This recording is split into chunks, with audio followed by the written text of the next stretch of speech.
kandila. Kasi pag nang babae siya.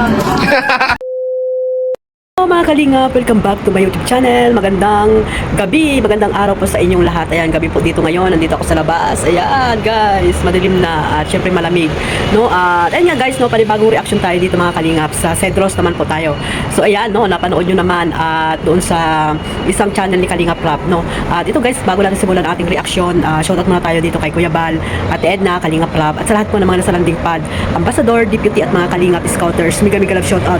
At sa lahat na po mga OFW, lalagi nakasupport po sa akin araw-araw sa mga live ko at sa mga nandyan din sa Pilipinas. Ayan, shoutout po sa inyong lahat at sa mga nasa landing pad, Ambassador, Deputy at mga Kalingap Scouters.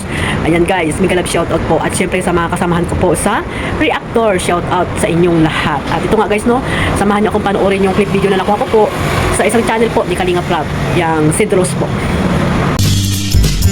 Yan, kandila. Kandila kasi. Try ko kasi yung kandila. Kasi pag nang babae siya. Yun nga, ganito naman. Maganda kaya ito, ano? Alam ko, para magising siya ng maaga. Kasi parang di na siya natutulog ay. Pero hindi bagay. Ano, parang mas gusto ko yung kandila. Ano, bota? Shoes? Gamit na inita, malaboy duman sa inda pag nag-uuran. Maputik? Maputik doon sa bahay nila. Lalo na ngayon, December na. Kailangan niya magbota araw-araw. Laki sana ito, ayan, sakto sana ito. Sigurado matutuwa siya doon kasi una pa lang, maalala niya na ako. Pag sinusuot kasi ito guys. Una pa lang masuot niya, maalala niya ako. Kahit hindi niya natulaban. Kasi ako kasi bumawi ka na. Kaya sana ito siya. Siyempre, basta galing sa'yo magustuhan ko. Sana magustuhan mo. Kasi maganda to. Nagagamit mo ito in everything. Experience ko na. Nung nandito na ako sila kuya. Yun na nararamdaman. Pero dun sa lugar niyo, agos ka na. Hindi, napanood lang kami ng mga fireworks. Dun sa kabilang dagat. Dun sa Camarines Sur. Di ba ang bahay namin dati dun sa Pangtang, kaming dagat. Pag na-fireworks dun kami nanonood sa kabilang dagat. Kitang-kita yun po. Ano na kami na kayo? Ate, atanaw niyo lang. Tinatanong na.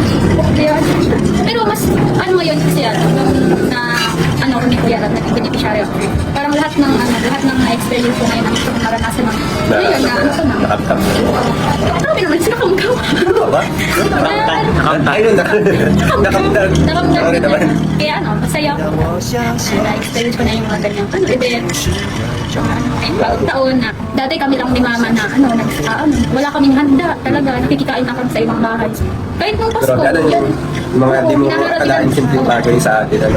Naharatidan na kami ng mga pagkain para lang may pagkain kami sa Pasko at bagong taon. Is ngayon, kami na yung nagbibigay. Kami na yung nagbibigay sa kanila ng mga ano namin, kung may mga sobra. Kasi alam ko naman na naranasan ko din yung experience na yun namin. Pag wala kami. Kaya ngayon, bumawi ako. Ako na yung mag-aako. Tapos nung Pasko sa amin, dami taong nagpunta doon. Nung mga ano ko, ang ganda kasi sa pakiramdam pa. Ikaw na yung nagbibigay. Nung dati ay walang-wala. Kakatuwa ba daw? Parang nakakadala. Gagana isang taon pa lang pero grabe na Ay, yun. grabe na talaga. Grabe na din ako napuntahan na lugar. Hindi ko nga in-expect na mapupuntahan ko, pero grabe. Sobrang thankful ako. Kaya, yan. Lalo na ngayon, dati parang hindi ako nag-expect na masaya yung bagong taon kasi hindi naman Sabi mo lang, tinutulog mo lang. Oo, tinutulog ko lang talaga kasi kami lang dalawa ni mama, walang handa, tulog lang, tapos sige kain lang kami, tapos na yun. Sabi mo yun, parang tinitiis mo lang yun. Oo, tinutulog ko lang. Pero ngayon, halos nasa akin na yung Kaya yung sobra-sobra na yun. sobrang blessings ngayon natatanggap ko kaya. Sobrang blessed ko din na napatid yung kalingap sa akin. Ito ka seryoso naman natin. Tingnan na. Ano yung mo? New Year's resolution sa 2025? Ako? Eh, laging loyal sa Sa akin? kalingap. Tapos, nagkakain na ako ng tamang oras kasi hindi ako makakain. Tapos, gaya lang ako mabuti. Parang di naman yung New Year's resolution, ginagawa mo na eh. Oo. Ano yung bagay? O yung hindi mo pa nagagawa, babaguhin mo. Gusto mo ma-achieve. Ako. Tapos, sana, ngayon ko maisip na New Year resolution kasi di ko man talaga ginagawa. Plano lang pala yung plano. Pero pinaka-ano ko ngayon, maging ano. Ay, loyal talaga ako sa kanina. Ano yung sa'yo, di ba? New Year's resolution. So and guys, sa hindi pa po nakapanood niyan, pakipuntahan niyo po ang channel ni Kalingap Rab, no? Rab Matubang, at yan niyo po makapanood ang full video na yan, no? Na talaga namang hindi po kayo guys. Pag na po panood niyo yan, si Rose Ann po ay talaga napakakalog, hindi po hindi po kayo mabuboring mga Kalingap. At ayun, si Seth ay tahimik lang, pero nasasabayan niya naman si Rose Ann, no? At ayun nga guys, nagpalitan din sila ng regalo, at dito rin natin nalaman kung kaano talaga no? May mga meaningful ang mga pinipiling regalo ni Rose Ann dito kay tawag dito kay Cedric mga Kalingap. At ayun nga, brief ang nakuha niya, napili niya unang-una kandila, sunod yung alarm clock, no mga Kalingap, at yung bota excuse me, bota, tapos ano pa ba yun, bola. Ang huli niya nakuha ay may damit pa pala guys, damit. Tapos yung sunod yung yung brief na ang talagang napili ni Rose Ann para yun nga lagi siyang maalala ni Seth. Ni Seth mga Kalingap, talaga naman si Rose Ann, no?